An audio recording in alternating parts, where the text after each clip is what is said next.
Ladies and gentlemen, boys and girls, organics of all ages. Spirit fingers.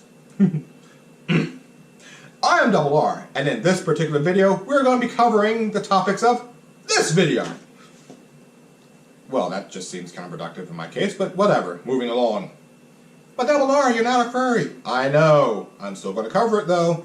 Let's get into it. Benji has it in 3 specific topics. Hey, he calls himself Benji. I would call him Benji. But the 3 topics are as such. I'm going to do it in this order. So, yeah. That said, let's get into it.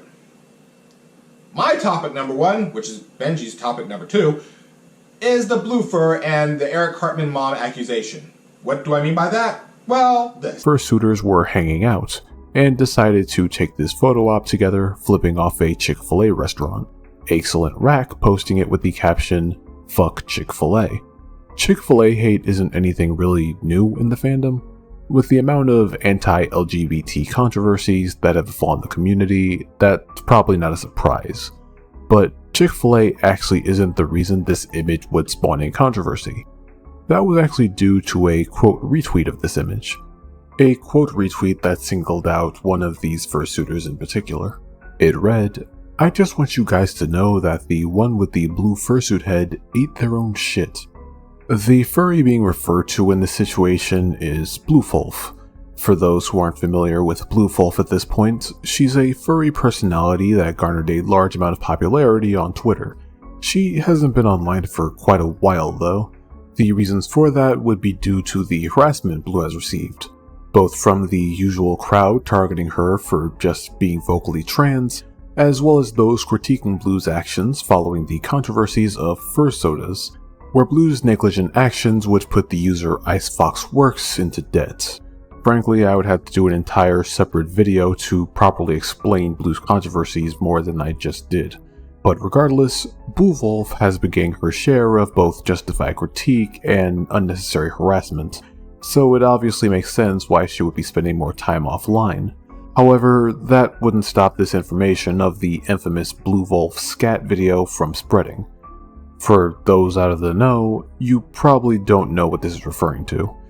Well, there was a fetish video that would be leaked to the public of Blue Wolf bending over a paper plate and placing sausage links on that plate. Hey! It is Cartman's mom! Essen mein Scheiße! Alrighty then. Ah, son of a bitch! Get out of here, Ike. You're too young for this stuff. Bullshit.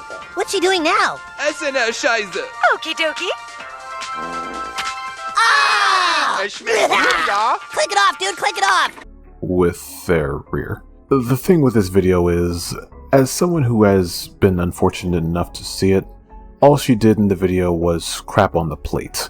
I've yet to see any confirmation of her actually consuming it myself, but I guess people saw her dropping logs on the plate and just worked off of that. Now, what's the point of me bringing up this drama, you may be asking? Well, the leaking and spreading of Blue Wolf's private activities would spark an age-old debate that the fandom has seen on occasion. Will this embarrassing thing set the reputation of furries back by a decade? And every time this conversation pops up, it always feels a lot more complicated than it really should be. When opening Twitter during this time, my timeline gave me a pretty accurate depiction of what the fandom's thoughts on this were. You have this tweet from Sep.2024 saying, "Can we as a community stop putting ourselves in situations where people outside the fandom have the opportunity to clown on us and set back our public image?" Immediately followed by a tweet from Toothpick is Gay saying, "I do not give a flying fucking shit what this community's reputation is, and you shouldn't either." So, would you call me a fence sitter for saying they're both right to an extent? It might be the inner nihilist talking, but hear me out. Besides the whole obvious fact that you aren't responsible for what other people you rarely interact with over the internet do, I think that while incidents such as these give the furry fandom a pretty bad look, I think at this point, the fandom is much too large for something like this to actually have any meaningful, lasting impact. No, the blue fur doesn't have a Shiza video. However, that was the drama. the furry with the blue fur happened, key phrase, happened, to be on camera taking a deuce, dropping a deuce, onto a plate on camera. Why do you give your enemies ammo? I don't get it. I never understand that, but whatever. Moving on. Just because they dropped a deuce on a plate doesn't mean they ate it. So this phrase here doesn't really hold water. But that was the accusation, and as much as it took for me to do the intro, put up the clips, bring up the clip from Benji as well, all that combined was about as long as the drama took. Wow. Next. Double R, why do you defend fiction so adamantly against censorship? Well, to put it straightforward, I do this because once you censor something, you're allowed to use that as a stepping stool to censor other things. This is the general premise of how censorship works. All you have to do is get your foot in the door. Let me explain what I mean. The idea of censorship is to start where everyone agrees, yes, censor this. In most cases, they will go after, say, the lolly show shit. Oh, we know it's fictional kids and all that, and yada yada, and blah blah blah, and yakety schmackety, but it's still sexualizing those characters. And we don't want people to sexualize those characters. Now, once they can convince you of that, that is their foot in the door. This allows them to take it to the next step. Well, I saw things where kids were getting their necks broke. Never! I'm not gonna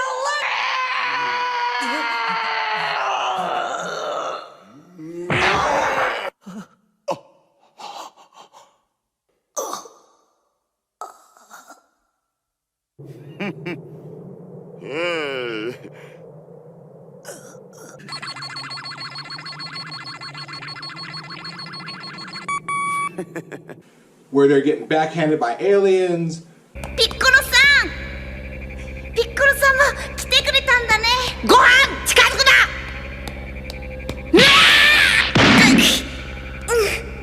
Piccolo-san! I mean, people watch this kind of stuff. Surely, inevitably, they're going to come over and think it's a good idea to just attack kids. I mean, you have to agree with me. You agreed with me with the lolly show shit, right? You agreed with me there. You agreed that if they're watching sexualization of fictional kids on this cartoon and on this show, then you have to agree with me that watching violence against fictional kids means they're going to be violent against those kids. So they're going to go to the kindergartens and pick up the kids, either to sexualize them or to punch them in the face. You have to agree with me. It's the same premise. That's how censorship works. They give you something so radical, so out there that people go, yes, I agree. And they use that to do things that they want to get rid of. You follow what I'm getting at? Let me explain what I mean by this real quick, fast, and in a hurry. This way we can go on to Benji's topic 3, which would be my topic 2. The Satanic Panic, their whole plan was to scattershot it. Just attack media as much as you can on all fronts. This is why they went after morning cartoon. What? Oh, come on. Thundercats? Oh, what's your problem with the Thundercats? You talk about Hinduism. Would we see anything like the martial arts or, yoga exercises? Well, we did see yoga exercises last week. Oh, no. It's linked with a religion that isn't yours. It must be bad. And by the way, plenty of Christians practice martial arts. And they do things like communicate with the dead and have occult powers themselves. Communicating with the dead? Isn't that what you do all the time? Isn't that how you ended up in that toy store? And since when do you guys have a problem with martial arts? As we've been observing here, there were gymnastics and martial arts type of thrusting and jumping. If he's upset now, he's gonna have a heart attack if he ever sees Gymkata. Hip-hop keto, that's keto, and abs, knock him out, knee him up, work it, counter and punch, hip-hop keto, Let's go! Here with the Thundercats, and again taken from Hinduism and ancient pagan symbolism. Well, now you're just complaining because you know that they could kick your ass from here to Eternia. How much longer until they have a problem with the fact that his name is Adam? In fact, his name is Adam. Yeah. First man. Interesting. Until he's transformed. Yes, it's interesting that his name was Adam, just like it's interesting that the guy who sold this soda to me's name was Jesus, because I'm sure he was referencing Jesus.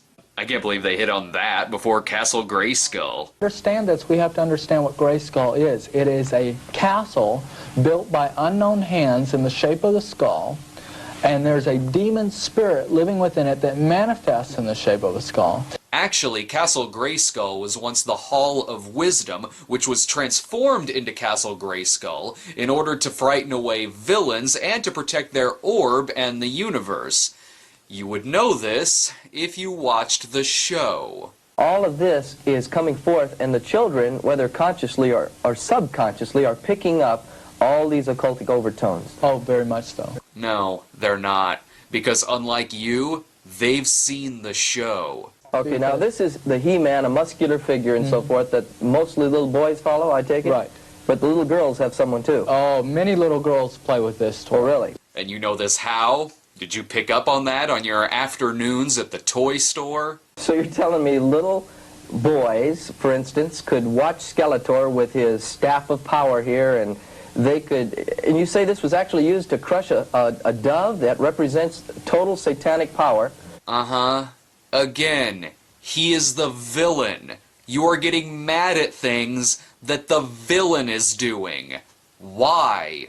So little boys are really being programmed to evil.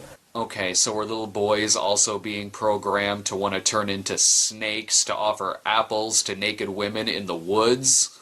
What? Satan is a villain too, right? Is that all you have on He-Man? Well, Skeletor lives in Eternia with He-Man. You mean Eternia? Now, Eternia is a good world I think you mean Eternia. that they live in, and we'll see some things about Eternia a little later on. Oh, good, because I've never heard of this Eternia. I only know Eternia. By the way, Satan also has an action figure, just saying. Right? A movie is only like 90 or so minutes long, as opposed to Scripture, which spans over hundreds of years, but is still confined into several small books throughout the Bible that actually takes less than a couple hours to read. Seriously, I could read through an entire book of the Bible that involves incest, orgies, mutilation, than it would for me to sit down and watch all of I, Claudius, which also takes place over many years and involves orgies and fetus eating and decapitation. But the point is, it's okay when the Bible does it. Well, you knew this was coming. Yeah, I mean, what could we call something like Smurfs? Is there anything occultic or dangerous about Smurfs? If you ask a guy in the Midwest named Jake Norville, the answer is most certainly yes. You'll notice that they're depicted as blue with black lips. Well, isn't that interesting? And you know what happens to you when you die? You turn blue and your lips turn black. Really, geniuses? That why they frequently release their bowels? I think Phil did that a few minutes ago. Is he dead too? Other than on the inside? You got any other conspiracy theories? Say, oh, there's Smurfette. She's a female. Well, in one cartoon, she was depicted as transforming from a male to a female through magical power. And so the only female in the Smurfs is transformed from a male. She was not born a female. Actually, she was born brunette, but I can see how you'd get those two confused. I remember that episode. She actually disguised herself as a male in order to lure another Smurf away from Gargamel, who was gonna kill him. Oh, but you're right. She should have just let him die. Since, I guess they're dead anyway.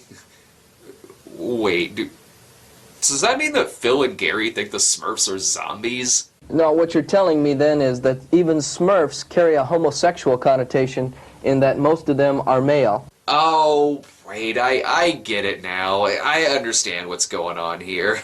You just think gays are icky is all. You don't care about religion or the occult. You just use that as an excuse for blind hatred against gay people. You know, I guess it helps you sleep at night. But we're not going to blatantly say that Smurfs are evil. We're just saying that they have all of these overtones. No. Of course you're not just coming out and saying that you're bigots. You're leaving it to the viewer to determine whether or not you're fucking bigots. Am I right? Guy who sounds like Huell Hauser mixed with the childlike wonder of Kenneth the Page? This is why they went after toys. This is why they went after Dungeons and Dragons. Robbie. Oh, you look terrific. Yeah, you really do. Freelik! Aren't you dead? Didn't you die when you leaped into the pit? Hey, come on, Robbie, stop fooling around. It is you, Freelik. You have been restored to the living. Whoever did that is a great holy man. A greater holy man even than I. Oh, Glacia. Nimble, too. Perhaps you are preparing for yet another quest? Oh, Robbie. Glacia, has someone placed a spell of forgetfulness on you? I am Pardieu, the holy Robbie. man. And so, we played the game again, for one last time. It didn't matter that there were no maps, or dice, or no monsters. Pardieu saw the monsters. We did not. We saw nothing but the death of hope, and the loss of our friend. And so we played the game until the sun began to set, and all the monsters were dead. And this is why they went after rock music. Anyway, rock is the cause of all bad things. No one of Tommy's age and background could have committed this perverted and violent a crime without something to help him, yet neither alcohol or drugs played a part. What then could it have been? Oh, you mean like mental illness, or do those not exist? Nope, definitely metal music, and metal alone caused all of this. I mean, look at how popular the music of the occult is. You can't get much more metal than the Dirty Dancing soundtrack. She's Like the Wind, sounds like witchcraft to me. But remember, he's just putting this stuff out there. It's really innocent, really. Now, I'm not saying that if you listen to heavy metal music, the devil will make you kill your mom. Yeah, you are. Or at the least you want your viewers to think that. He blames Satan for pushing people away from God, but docs like this push more people away from Christianity than Satan does. I think he has a reply to my criticisms, though. Now, some would say, so what? It's all just in fun. Nobody is supposed to take the message seriously. Well, that sentiment completely ignores both the nature of man and the power of music. Take some freaking responsibility and go see a therapist. You can't get into the whole rock causes murder angle without also getting into rock causes suicide. Again, religion's caused the same thing, and I don't hate religion. He blames Metallica's Fade to Black for being a huge contributor to suicide. The song is about depression and suicide, which actually caused people to write to the band and express how the song really helped them. The whole point was to get a foothold to censor it in any way, shape, or form. Now, of course, when it comes to D&D, what tended to happen here was 3 movies came out. There was Mazes and Monsters, Skullduggery, and I believe there was a 3rd one. Pretty much the message of all 3 of these is, if you play D&D, you just can't control yourself. You believe fiction is reality. Kind of like the whole message of Cool World, but whatever. Now he thinks he's going home to the real world. But he's wrong. Real wrong. Welcome to my world. You're not in Kansas anymore. Freeze. Cool World Police. I'm a cartoonist. I drew all this. This place exists with or without you. Get a little closer here, babe. Give us a kiss. Go away. I'm out of here. I've been waiting for you, darling. Noids do not have sex with doodles. It's the oldest law in Cool World. If that happens, you call me. I got it, boss. Since it's only a dream, indulge your fantasies. Man is in the bedroom. Are you gonna follow the rules, or are you gonna follow your instincts? You're about to make it scheduled trip to the other side. Moving along. We're gonna wash our hands of that. Point being, the reason why they went into that was to censor Dungeons and Dragons, to get rid of it. While Wizards of the Coast currently do that to themselves now, so moving on, I guess. Now, why do I bring this up? Baby Fur versus Fur Affinity. Benji, if you would be so kind. This one involves everyone's favorite furry website, Fur Affinity. If you haven't heard of Fur Affinity at all, I don't know how you got here, but Fur Affinity is essentially the furry website. It's a site for furries to post artwork, writing, music, and what have you. If you've engaged with furries in any meaningful way, chances are you've come across this website at some point. And if not, you've probably heard about it through the recent passing of its owner, Dragoneer, in August, or the hacking of the website that happened soon after. Well, the site seems to be under fire for completely different reasons. If you go to look at the most recent tweet FAs made on their Twitter, you'll see messages like, Dragoneer would be fucking ashamed of you all, as well as other statements, specifically from BabyFurs, voicing their disdain with Fur Affinity. It would appear that the Fur Affinity staff are currently at odds with the baby fur community. For those unaware, the baby fur community is essentially the furry fandom's iteration of ABDL, and just like ABDLs, baby furs will indulge in role-playing as infants or children, wearing diapers, playing with toys, you get the picture. This could be engaged with either as a coping mechanism, a form of age regression, or as a kink in the bedroom, which, it's not really my cup of tea personally, but as long as those doing it are consenting adults, I won't delve into the details if I don't have to. But what you're probably wondering here is, why is this group up in arms with Fur Affinity? Well, you see, there seemed to be a ban spree going around, specifically targeting baby fur content. On September 17th, Fur Affinity started banning users, citing their baby fur content as the reason. This was done with no warnings whatsoever, as it caught a lot of people by surprise. Now, I'll be honest, going into this, I was expecting these bans to just be sexual baby fur art. As I said, there are some baby furs who approach things from a kink standpoint, and in a previous video, I talked about how Fur Affinity was changing their upload policy in regards to Rule 2.7, content involving minors.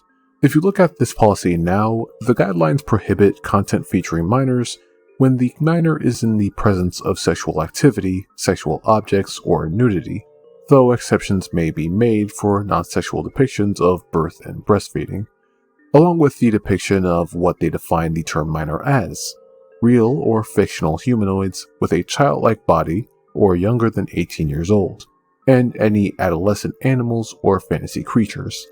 While an adult character role-playing as a child isn't technically a minor going by their rules here, one would still think this rule is one they would be citing with these bans, as an adult with the mentality of a minor would be pretty sketchy to portray in a sexual situation. They do say as much in one of these ban messages. Along with citing every piece they were banning the artist for, they state, "You have done this by posting an image that depicts one or more characters with childlike appearances involved in sexual fetish activity. Baby fur, ABDL, and diaper art is allowed on Fur Affinity. However, the characters cannot be physically or mentally regressed or otherwise appear to be represented as a child in fetish artwork. Based on the titles of the artwork and what I had to see myself for research, you can assume that the art deals with quite a lot of waste-filled diapers, something that this artist isn't shy about drawing. So, given that information, this explanation could make some sense. Prohibiting artwork where a character is in a sexual or fetishized situation while mentally regressed. Even though this scenario isn't explicitly listed in their upload policy, you can say it falls in line with what's already there. But the problem is that this explanation only works if that was the only baby fur content being struck, because regardless of the reason, even non-sexual depictions of baby fur art have been getting the axe lately, such as the artist Toddler Girl, who received a week-long suspension, but a good chunk of the content cited had no sexual content in it from what I've seen. So regardless of what your thoughts on this are, this shows that Fur Affinity mods aren't being entirely consistent with their handling of this. Lo and behold, the same mentality happened here. Logic against the Lolly Show, we're going to hold that for the baby fur. But we're going to add a little bit of a byline. You know, because we're better. You see, we furries are better than the Lolly Show folks. We're going to add a little subclause. Those kid-appearing characters cannot be in the same area or zone as a sexual item. Too bad the baby furs have something that's classified as ABDL. Oh, you didn't know? Well, here's the issue. Any picture with a diaper, Fur Affinity saw it as a picture with a dildo. It was a sexual apparatus, nothing more. So if there was scat if there was scat as well as a diaper, that was a double whammy. It was classified as sexual by default. Picture went bye-bye.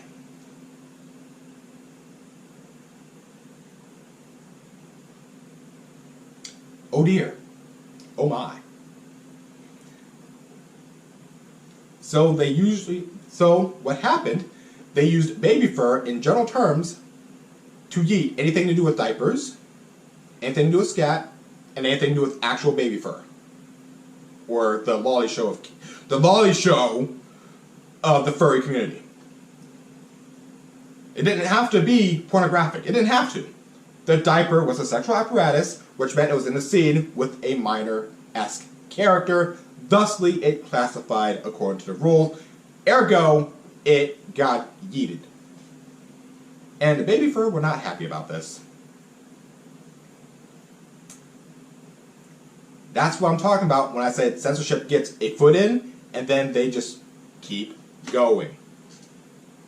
I know you don't find it offensive, but I find it offensive that you're wearing a diaper, so bye-bye. All you gotta do is play the wording just enough to justify what you're doing. And that's what they did. Now, having said that, by now they should have had it fixed. Okay? It's still part of the furry community. They probably had a long discussion about fixing this kind of problem. But that was the general mentality. 할 말 있어?